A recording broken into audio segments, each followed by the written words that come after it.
Hello everyone, hope you all would be fine and staying safe at your homes.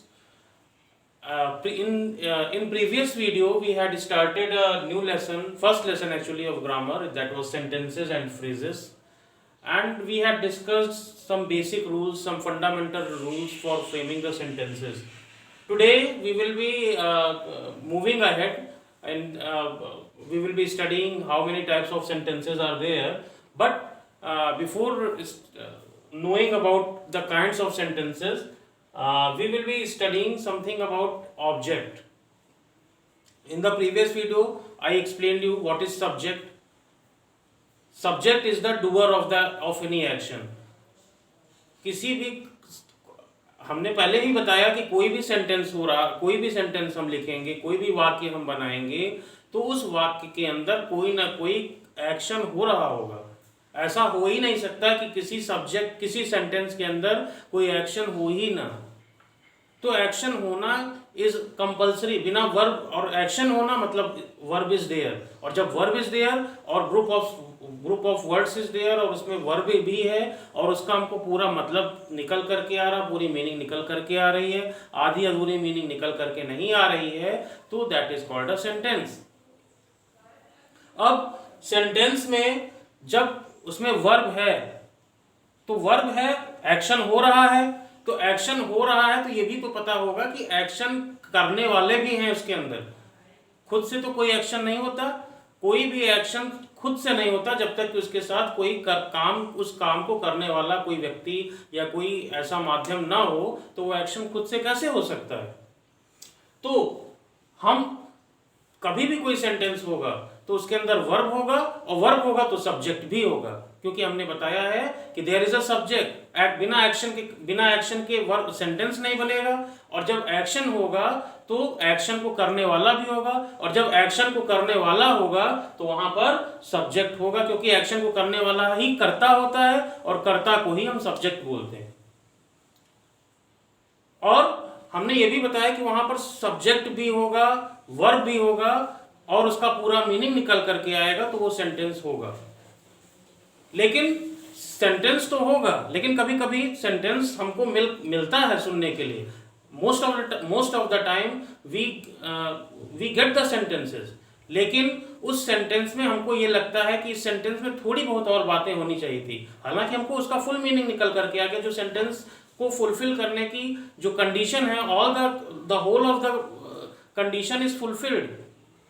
We are getting the full meaning, but then also we think that there should be something more. कुछ और होना चाहिए था, कोई चीज इसमें missing है. अगर वो चीज इसमें और हो जाती तो शायद ये हमारा सेंटेंस और ज्यादा अच्छा क्लियर होकर के हमको इसका पूरा भाव निकल करके आता. इसको हम कुछ एग्जांपल से समझने की कोशिश करेंगे. Some examples I have written here on the white chart and just we will be trying to study, because topic here direct and indirect object. पहला, I throw a ball. Some sentences are written here, I'm just reading, you see here only. I throw a ball. The teacher gave sweets to the children. Please buy me a school bag. She gave a good advice. Father gave the guard his salary. अब ये जो मैंने बीच बीच में slash लगाए हैं, इस slash का कुछ अर्थ है.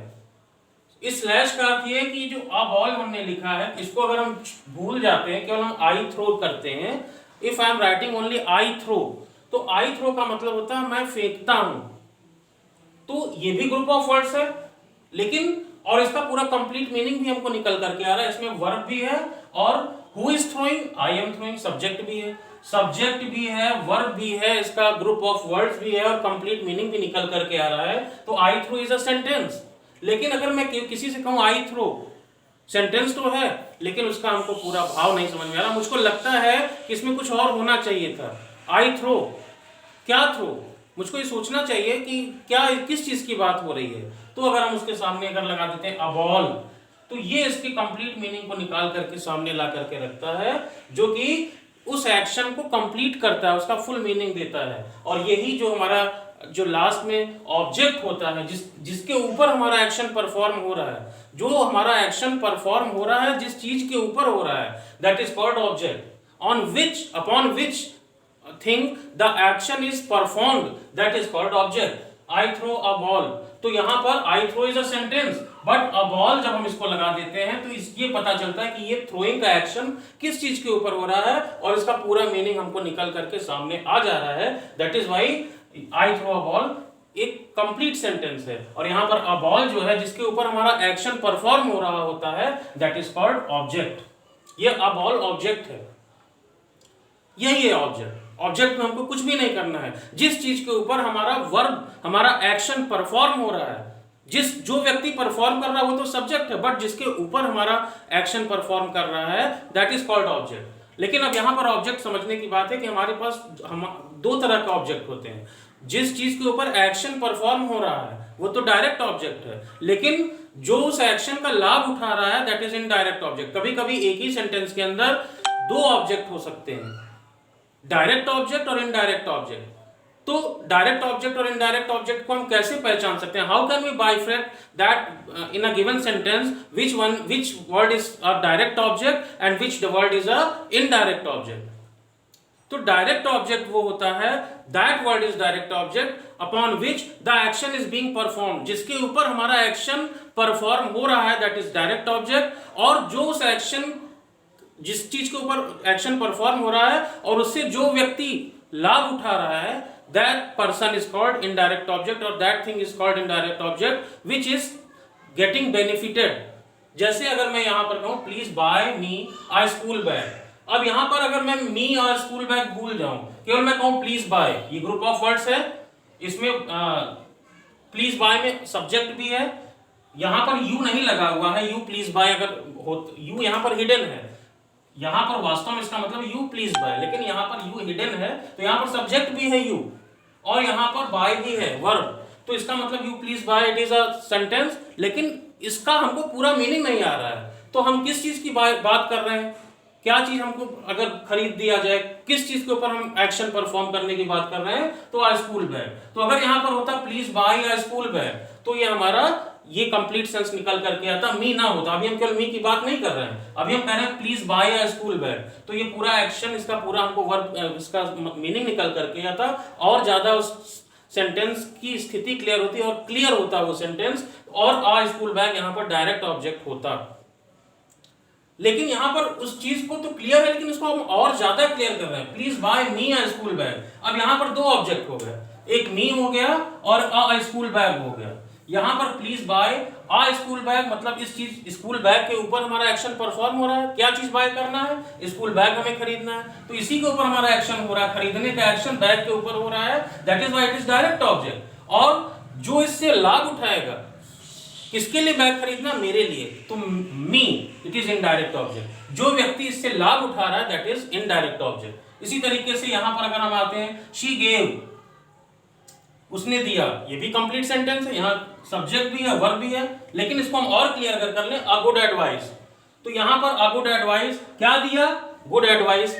क्या चीज देने की बात हो रही? मतलब एडवाइस की बात हो रही. इसी के ऊपर हमारा देने का एक्शन डिपेंड कर रहा है. That is why she gave a good advice. ये a good advice direct object है, इसमें इनडायरेक्ट ऑब्जेक्ट नहीं है, क्योंकि इनडायरेक्ट ऑब्जेक्ट लिखा ही नहीं है कि किसको दिया, मुझको दिया, आपको दिया, किसी थर्ड पर्सन को दिया. ये चीज यहां पर नहीं लिखा है. हु इज गेटिंग बेनिफिटेड ये नहीं पता है. That is why it is direct object is there, indirect object is not present in this sentence. इसी तरीके से एक और सेंटेंस, लास्ट सेंटेंस एग्जांपल से हम समझने की कोशिश करते हैं. Father gave the guard his salary. Father gave तो सेंटेंस है, फादर गेव फादर ने दिया, फादर सब्जेक्ट और देना एक वर्ब है. कंप्लीट सेंस निकल करके आ रहा है. लेकिन इसको हम और ज्यादा क्लैरिफाई यदि करें, फादर गेव, अब द गार्ड को हम छोड़ देते हैं, फादर गेव हिज सैलरी, तो तब भी यहां पर इसका पूरा मीनिंग निकल करके आ रहा है. फादर गेव, गेव मतलब क्या क्या वर्ब हो रहा है, कौन सा एक्शन हो रहा है? देने का एक्शन हो रहा है. देने का एक्शन हो रहा है. क्या देने का एक्शन हो रहा है? सैलरी देने का एक्शन. मतलब पूरा एक्शन सैलरी पर डिपेंड कर रहा है. तो salary is the direct object. और कौन इससे फायदा उठा रहा है? The guard is getting benefited. So guard is indirect object and salary is direct object. तो ये डायरेक्ट और इनडायरेक्ट ऑब्जेक्ट का हम, I hope that you are you would have understood. If there is any problem you can just comment also, and you can ask also. So I think you are understanding. Now in the next video we will be discussing about the kinds of sentences. Today we are just we will have an introduction which are the kinds of sentences. First is declarative, second is interrogative, third is imperative, and fourth is exclamatory. Four type of sentences exist in English grammar. So about detailed description we will be getting to know in the coming videos. Thanks for watching and have a wonderful day.